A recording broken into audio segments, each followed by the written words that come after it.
This video is not financial advice. I'm not a financial planner. I'm an entertainer. The one, the only, ape father in the house. Wow! AMC together strong, baby. Apes together strong.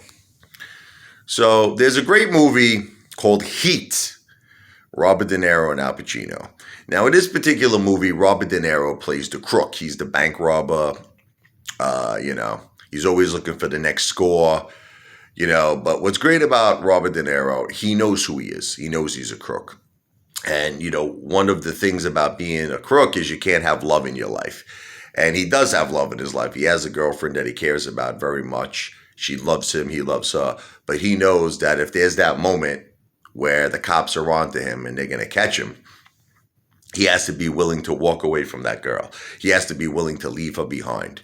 And there's just a great part where the two of them meet.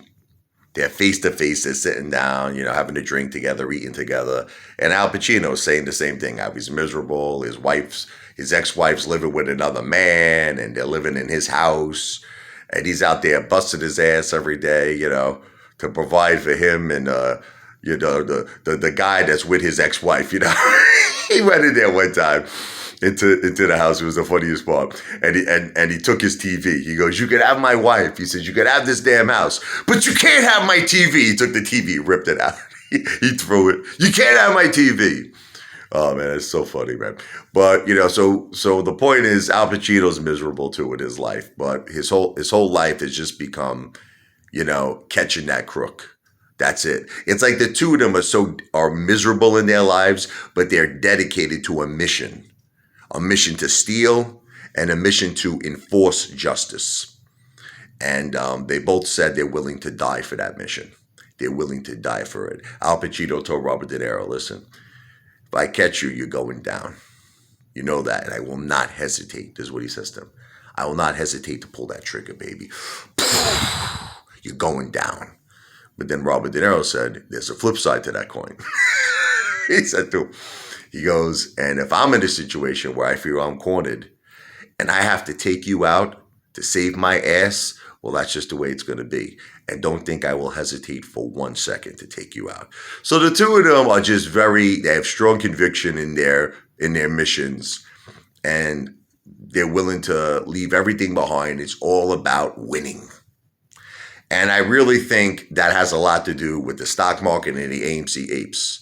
I consider us to be Al Pacino. We're the cops, in a way.